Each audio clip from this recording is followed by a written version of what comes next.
जय हिंद, जय भारत। मैं रीना सुथार आप सभी का स्वागत करती हूँ एक नए वीडियो में कुछ नई जानकारियों के साथ। अगर आप एक भूतपूर्व सैनिक हैं या एक फैमिली पेंशनर्स हैं, तो आज का ये वीडियो आपके लिए बेहद ही खास रहने वाला है, क्योंकि आज के इस वीडियो की जो दो बड़ी अपडेट्स हैं, जो 8वें वेतन आयोग को लेकर है, अगर इसकी बात सबसे पहले कर लें, तो देखिए वेटरन्स और फैमिली पेंशनर्स के लिए आई बड़ी खबर 8वें वेतन आयोग को लेकर। आप जहां ये सोच रहे हैं कि 8वें वेतन आयोग में हमारी सैलरी या हमारे पेंशन में कितनी बढ़ोतरी होगी, वहीं पर आज बात होगी उन प्रयासों की जो रक्षा मंत्रालय के द्वारा किए जा रहे हैं कि 8वें वेतन आयोग में आपकी सैलरी या आपकी पेंशन में अच्छी खासी बढ़ोतरी हो सके, और हाँ, हमारी फैमिली पेंशनर्स की भी पेंशन में बढ़ोतरी हो सके। तो चलिए आज के इस वीडियो में रक्षा मंत्रालय का एक लेटर शेयर करूंगी, और इसके साथ साथ कुछ और मैसेजेस जिनसे हमें पता चल रहा है कि जो हमारे वेटरन्स हैं या जो कुछ ऑफिसर्स हैं, वो क्या प्रयास कर रहे हैं कि ज्यादा से ज्यादा 8वें वेतन आयोग में हमारे जो भूतपूर्व सैनिक हैं या फैमिली पेंशनर्स हैं, उनको फायदा हो सके, या जो गलतियां हैं, जो कमियां हैं 7वें वेतन आयोग की, उसको सुधारा जा सके। तो चलिए उन प्रयासों के बारे में भी बात करेंगे। और इसके साथ देखिए, क्या 3 महीनों का डीए एरियर यानी 1 जनवरी 2026 से जो महंगाई भत्तों में बढ़ोतरी हुई है, और इन 3 या 4 महीनों का डीए एरियर 31,405 रुपए बन सकता है? नहीं बन सकता। लेकिन फिर भी अगर आपके खातों में ये पैसा आया है, तो क्यों आया है? चलिए आज के इस वीडियो में इसके बारे में भी बात करेंगे। और इसके साथ कुछ कमेंट्स मैंने शामिल किए हैं, जिनके माध्यम से हमारे पेंशनर्स और फैमिली पेंशनर्स ने अपनी पेंशन संबंधित समस्याओं को पूछा है। तो इसी जानकारी के लिए आज की इस वीडियो में आगे बढ़ते हुए आप सभी से निवेदन है कि वीडियो में अंत तक बने रहिएगा। इस चैनल के माध्यम से दी गई जानकारी अगर आप सभी लोगों के लिए यूजफुल रह रही है, तो लाइक और शेयर कर दीजिएगा। इस वीडियो को हाइप करके हर एक कर्मचारी, पेंशनर्स और फैमिली पेंशनर्स तक वीडियो को पहुंचाइएगा। आप चाहें तो चैनल को ज्वाइन कर सकते हैं, लेकिन अगर सब्सक्राइब नहीं किया है, तो जल्दी से पहले चैनल को सब्सक्राइब करके नोटिफिकेशन ऑन करके फिर वीडियो को देखना कंटिन्यू करिए। चलिए इसी के साथ आज के इस वीडियो की शुरुआत हम करेंगे इस गुड न्यूज के साथ। जैसा कि वीडियो की शुरुआत में मैंने कहा था कि देखिए, आज हमारे वेटरन्स या फैमिली पेंशनर्स भी अन्य केंद्रीय कर्मचारियों, पेंशनर्स और फैमिली पेंशनर्स की तरह 8वें वेतन आयोग का बेसब्री से इंतजार कर रहे हैं कि हमारे पेंशन और जो अलाउंसेस वगैरह है, जो सैलरी हमारी, उसमें बढ़ोतरी हो सके। तो अब देखिए, रक्षा मंत्रालय के द्वारा क्या प्रयास किया गया है 8वें वेतन आयोग पे, इसके बारे में बात कर लेते हैं। तो अभी आप जो ये लेटर देख पा रहे हैं, ये लेटर जो है एक ऑफिस मेमोरेंडम है, मिनिस्ट्री ऑफ डिफेंस के द्वारा इसको जारी किया गया है 8 अप्रैल 2026 को। अब इसकी अगर बात करूं, सब्जेक्ट की बात करूं, तो इसमें 8वें वेतन आयोग के लिए एक सेल की बात की गई है। यानी रक्षा मंत्रालय में अब 8वें वेतन आयोग की कमिटी जो है, वो उनका एक अलग से सेल बनेगा। इसके बारे में यहाँ पर जानकारी दी गई है। देखिए क्या लिखा है यहाँ पर कि रक्षा सचिव की स्वीकृति से रक्षा मंत्रालय में एक वेतन आयोग सेल का जो है उसको गठित करने का निर्णय लिया गया है, जो सभी रक्षा कर्मियों, चाहे वो नागरिक हो या सेवारत, के संदर्भ में 8वें केंद्रीय वेतन आयोग का दिए जाने वाले प्रस्तावों के समन्वय का कार्य करेगा। यानी आठ एक ऐसे सेल की स्थापना हो चुकी है जो 8वें वेतन आयोग की कमेटी को सही तरीके से सुझाव भेजेगी, और साथ में कामकाज भी इसको लेकर होगा कि 8वां वेतन आयोग सही तरीके से काम करे। अब यहाँ डिफेंस सिविलियन की बात हो रही है, और सर्विंग या रिटायरीज हमारे पेंशनर या फैमिली पेंशनर्स की बात हो रही है। तो इनके हित में इनके जो प्रस्ताव हैं, उनको वेतन आयोग के सामने रखेगा। इसके लिए देखिए एक सेल की रचना जो है वो कर दी गई है। अब इसके आगे यहाँ पर लिखा है कि वेतन आयोग सेल, जैसे कि मैंने भी कहा कि संरचना जो है इस प्रकार होगी कुछ। तो उसके बारे में भी यहाँ जानकारी है कि कैसे कुछ अधिकारी और ये यहाँ पर जो रहेंगे, उसकी कुछ जानकारी यहाँ पर दी गई है और विस्तार से। तो पूरा ये जो लेटर है, ऑफिस मेमोरेंडम है, इस पे हमें समझने वाली बात यही है कि रक्षा मंत्रालय जो है काफी गंभीर है इस मामले में, या इस मामले को लेकर कि 8वें वेतन आयोग की कमेटी के सामने सही तरीके से प्रस्ताव या मांगे जानी चाहिए, और इसी वजह से इस सेल का जो है इस सेल को बनाया गया है। अब इसकी, जैसे मैंने इसके बारे में बात की, और इसके पहले अगर आप रेगुलर वीडियो देख रहे हैं, तो आपको पता होगा कि जब 8वें वेतन आयोग की कमेटी का गठन हुआ था और उसको लेकर जब लेटर्स वगैरह जारी हुए थे, तो बकायदा उसमें कहा गया था कि अगर हमें मदद की जरूरत पड़ी, तो हर एक विभाग में हम छोटी-छोटी कमिटियां बनाएंगे, ऐसे सेल्स बनाएंगे, ताकि हम सबके सुझावों को लेकर ये सिफारिशें जो है 8वें वेतन आयोग की उसको बना सके। तो एक बेहतरीन प्रयास रक्षा मंत्रालय के द्वारा, और अब हम उम्मीद कर सकते हैं कि देखिए हमारे एक्स सर्विसमैन की आवाज़ जो है या हमारे जो सर्विंग पर्सन है उनकी आवाज़ जो है सही तरीके से वेतन आयोग की कमेटी के सामने जाएगी। बाकी जैसे कि मैं हमेशा कहती हूँ, ये 2026 का जो साल है ये भी वेतन आयोग का ही रहने वाला है। रोज़ आप कुछ हर एक वीडियो में छोटी-बड़ी 8वें वेतन आयोग से जुड़ी अपडेट्स तो देखेंगे ही। अब ये हमारा प्रयास आप सब लोगों को कैसा लगता है? कमेंट्स के माध्यम से ज़रूर से शेयर करिएगा। तो ये जानकारी थी रक्षा मंत्रालय के द्वारा जिस सेल की स्थापना की गई है उसके बारे में। अब वीडियो में आगे बढ़ते हुए हम बात करते हैं कुछ ऐसे मैसेजेस के बारे में, जिनके माध्यम से हमें पता चल रहा है कि देखिए सिर्फ रक्षा मंत्रालय ही नहीं, बल्कि हमारे पेंशनर्स या कहूँ कि कुछ ऑफिसर्स भी इस बात को लेकर कंसर्न दिखा रहे हैं, चिंतित दिख रहे हैं कि 8वें वेतन आयोग में जो है सही तरीके से हमारी सैलरी या पेंशन या अलाउंसेस में बढ़ोतरी हो। अब इसको लेकर देखिए मेजर जनरल सतबीर सिंह साहब ने ये क्या मैसेजेस दिए हैं। कुल 4 मैसेजेस थे। अब उसको बेहद ही आसान भाषा में समझा रही हूं मैं, क्योंकि देखिए 8वें केंद्रीय वेतन आयोग यानी 8 सीपीसी और सशस्त्र बल के बारे में यहाँ पर बात की गई है। मुख्य मुद्दे क्या थे इस मैसेज में? देखिए प्रतिनिधित्व की कमी। क्यों? सबसे बड़ी शिकायत ये है कि 8वें वेतन आयोग में रक्षा बलों का कोई भी सदस्य शामिल नहीं है, और ये बहुत बड़ी बात है, ये गंभीर बात है। कौन बात पहुंचाएगा 8वें वेतन आयोग की कमेटी के सामने? हमारे जो सर्विंग पर्सन हैं, जो हमारे पेंशनर्स हैं या हमारी फैमिली पेंशनर्स हैं, इनके वेलफेयर के मुद्दे 8वें वेतन आयोग की कमेटी के पास कौन पहुंचाएगा? आज अगर हम देखें रेलवे के जो पेंशनर्स हैं, जो कर्मचारी हैं, इन वो कितने एकत्रित हैं? या उनकी जो मांगे हैं, वो तो पहुंच रही हैं वेतन आयोग की कमेटी के सामने, मीटिंग्स वगैरह हो रही है। पर इस कमेटी में हमारे जो आर्मी है, उनका एक प्रतिनिधित्व कर सके, उनका कोई सदस्य क्यों नहीं है? अब यही मांग हमें केंद्र सरकार और 8वें वेतन आयोग की कमेटी के सामने पहुंचानी है।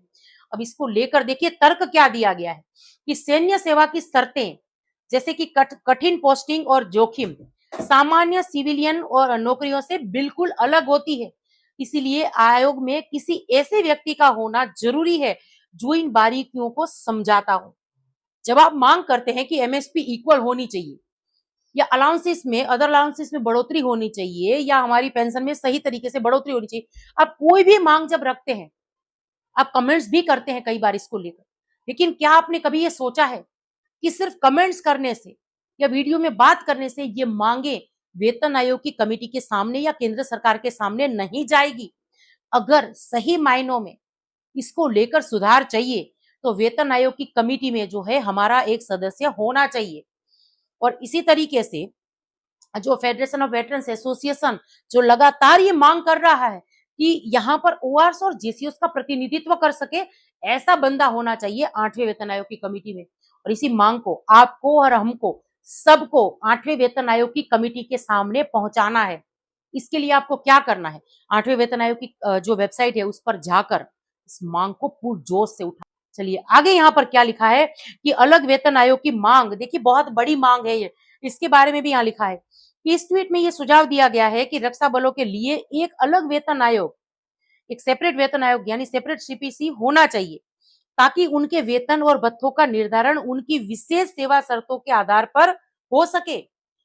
यानी ये वेतन आयोग काफी नहीं है, एक अलग से वेतन आयोग होना चाहिए जो सही तरीके से अलाउंसेस में, जैसे कि एमएसपी वगैरह अलाउंसेस में बढ़ोतरी कर सके, सही तरीके से समझ सके। अब पेंशन में गिरावट को लेकर भी देखिए यहाँ चिंता जाहिर की गई।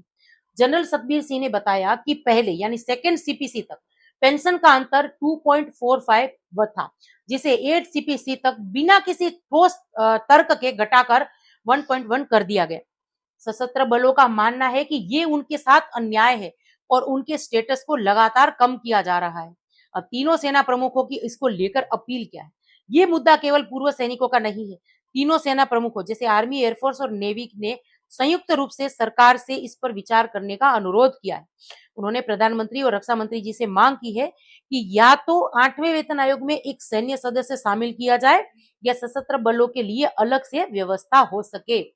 तो कुछ इस तरीके से विस्तार से ये मैसेज था। और जैसे कि इस मैसेज से हमें पता चल रहा है कि क्यों 8वें वेतन आयोग की कमेटी में हमारा एक प्रतिनिधित्व कर सके ऐसा सदस्य होना चाहिए।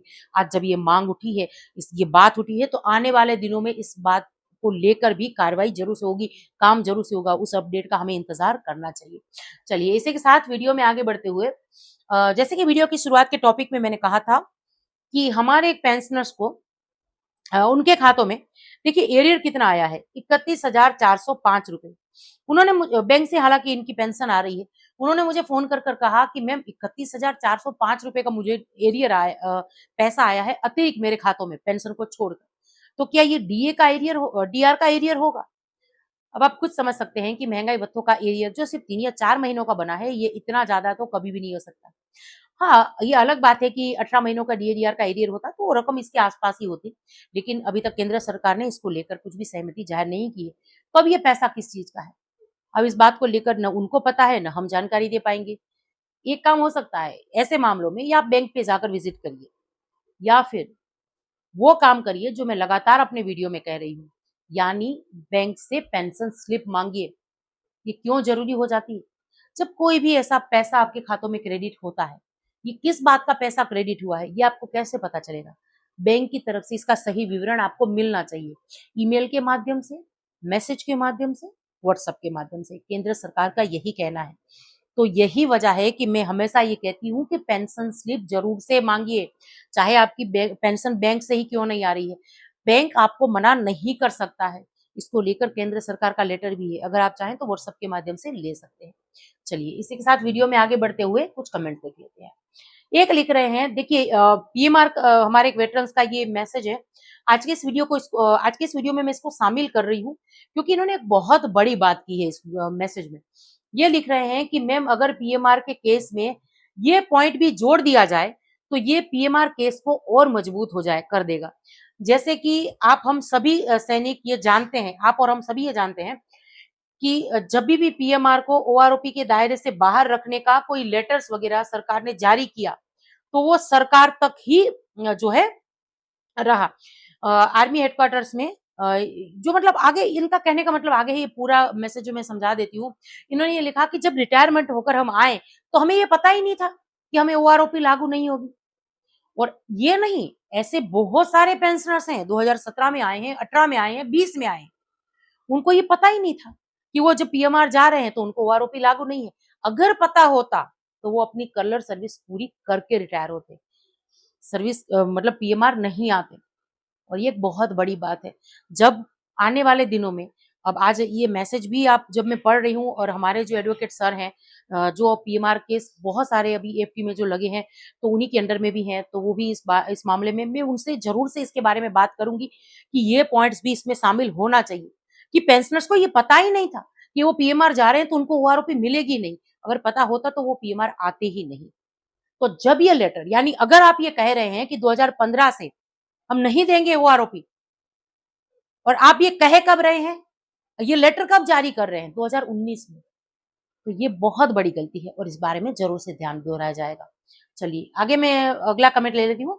एक लिख रहे हैं कि मैडम, मैं स्पर्श से पेंशन लेता हूँ, मुझे मेडिकल अलाउंस का 1000 रुपए मिलता है 2001 से। अलाउंस जो है वो बढ़कर कब से मिलेगा, यानी मेडिकल अलाउंस में कब से बढ़ोतरी होगी? तो फिक्स मेडिकल अलाउंस जो आपको पर मंथ 1000 रुपए मिल रहा है, उसमें बढ़ोतरी होगी 8 सीपीसी में, जिसकी आने की उम्मीद है 2027 अप्रैल मई तक।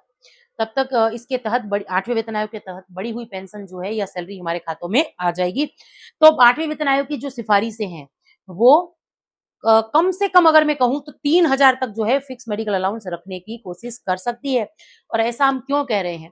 क्योंकि फिक्स मेडिकल अलाउंस देखिए लगातार इसका जो अमाउंट है बढ़ता रहता है। जब ये शुरू किया था तब बहुत कम था, शायद 100 रुपए से इसकी शुरुआत हुई थी। मैंने डिटेल में इस पर वीडियो भी बनाया है। फिर 6 सीपीसी में बढ़ा, 7 सीपीसी में डबल कर दिया गया, कुछ ऐसे हुआ है। तो 8वें वेतन आयोग में भी 3 से 5000 रुपए करने की मांग की गई है। तो कम से कम बढ़ती हुई महंगाई को देखते हुए, दवाइयों के दाम में बढ़ोतरी को देखते हुए 3000 रुपए जो है वो अगर सिफारिश रखे वेतन आयोग की कमेटी तो ये बेहतर होगा, और केंद्र सरकार को भी 3000 या 5000 पर सहमत होना चाहिए, ऐसा मेरा मानना है। चलिए अब अगला कमेंट देख लेते हैं। एक लिख रहे हैं कि मैम एमपी से हूँ, मेरा कितना डीएडीआर का एरियर आएगा? और ये एक फैमिली पेंशनर्स हैं, उनके हस्बैंड जो हैं एक्स आर्मी थे, एसीपी हवलदार। मैम अगर आप ये जानना चाहती हैं कि आपका जो महँगाई भत्तों का एरियर कितना बन रहा है, तो डिटेल में मैंने इस पर एक वीडियो बनाया है। आप उस वीडियो पर जाकर देख सकती हैं। उस वीडियो के लास्ट में मैंने वो डीएडीआर की जो टेबल है, उसको भी रख दिया था। उसका स्क्रीनशॉट लेकर आप आपके हस्बैंड की जो भी रैंक थी, लेंथ ऑफ सर्विस थी, उसके हिसाब से आपकी ओआरओपी 3 की बेसिक भी जान पाएँगी, बढ़ी हुई पेंशन कितनी आएगी, एरियर कितना बन रहा है 4 3 या 4 महीनों का, उस पर अलग से मैंने वीडियो बनाई है, और हर महीने पेंशन में बढ़ोतरी कितनी हुई है 2% के हिसाब से, ये सारी जानकारी आपको उसमें मिल जाएगी। चलिए अगला कमेंट है। देखिए, एक पूछ रहे हैं कि दीदी चिल्ड्रन एजुकेशन अलाउंस का पैसा कब तक आता है? तो देखिए, चिल्ड्रन एजुकेशन अलाउंस की अगर पैसों की बात करूँ, तो बहुत सारे ऐसे पेंशनर्स हैं, फैमिली पेंशनर्स हैं, जिसको इस एरियर का भुगतान हो चुका है। कुछ ऐसे पेंशनर, फैमिली पेंशनर्स लगातार ये कंप्लेन कर रहे हैं कि ये एरियर हमें नहीं मिला, इस पैसे का भुगतान नहीं हुआ है। उन सभी को क्या करना है? केएसबी की साइट पर जाकर क्वेरी करनी है। केएसबी आपको ज़रूर से रिप्लाई करेगा। जो भी रिप्लाई आता है, फिर वो मेरे साथ शेयर करिए, मैं आगे क्या करना है इसके बारे में जानकारी ज़रूर से दे दूँगी। चलिए अगला कमेंट है। एक लिख रहे हैं कि मैम जो है मेरी डिस्चार्ज बुक जो है वो खो गई है, तो इसको लेकर प्रोसेस क्या है? कैसे वापस मिलेगा? इसके बारे में सजेस्ट करिए। देखिए अगर आपकी डिस्चार्ज बुक आपसे खो गई है, तो नज़दीकी जिला सैनिक बोर्ड का आपको संपर्क करना चाहिए। इसको लेकर जो भी कार्रवाई वगैरह है, उसी से आपको पता चलेगी और वहीं से कार्रवाई होगी, तो नज़दीकी जिला सैनिक बोर्ड का संपर्क कर दीजिए। तो चलिए यही कुछ कमेंट्स थे और यही कुछ जानकारी थी जिसको लेकर आज के इस वीडियो में आई थी। अब ये जानकारी आप सब लोगों को कैसी लगी कमेंट्स के माध्यम से ज़रूर से शेयर करिएगा। इसी के साथ आज के इस वीडियो से विदा लेती हूँ। जय हिंद।